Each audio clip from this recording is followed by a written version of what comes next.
Chandannagar Kolkata aunty roll centre Rathyatra উপলক্ষে 100 টাকায় unlimited chicken biryani খাচ্ছে। এটা কি সত্যি 100 টাকায় কি আনলিমিটেড চিকেন বিরিয়ানি দিচ্ছে?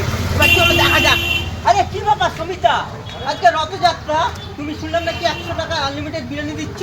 সে তো অনেকদিন ধরে দিচ্ছে আনলিমিটেড রথযাত্রা উপলক্ষে, সেটা তো অ্যানাউন্স হয়ে গেছে। তাই? তুমি আজকে এসছো? হ্যাঁ, তোমার এখানে বসার জায়গা খাওয়া নেই, এবারে চলে যাবো। কিন্তু ভালো লাগবে। চলে যাবে কেন? এখানে খেতে গেলে দাদা দাঁড়িয়ে খেতে হবে। দাঁড়িয়ে খেতে হবে? দাঁড়িয়ে খেতে এই দেখো, দাঁড়িয়ে খাবো বলে দেখো আনলিমিটেড গামলা নিয়ে এসছি। এই গামলাতে খাবে? হ্যাঁ চলো ডান। বন্ধুরা, 100 টাকা আনলিমিটেড বিরিয়ানি খাবো বলে দেখো আচ্ছা বলো কি পিস দেবো? Leg piece.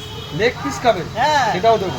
তাই? যতগুলো লেগ খাবে ততগুলো দেবো। তাই খেতে খেতে যদি গামলা শেষ করে দেওয়া হয়? খেতে খেতে যদি তুমি গামলা শেষ করে দাও, যতবার বলো তত দেবো। দেখো লেগ। তাই? ঠিক আছে, এই হ্যাঁ। দেখো। এ দেখো আলু দিলাম একটা। হ্যাঁ এই রাইস দেখো। বলবে কতটা দেবো? হ্যাঁ এ দেখো রাইস। এই যে রাইস দেখেছো এবার রাইস বন্ধুরা? দেখো। এই যে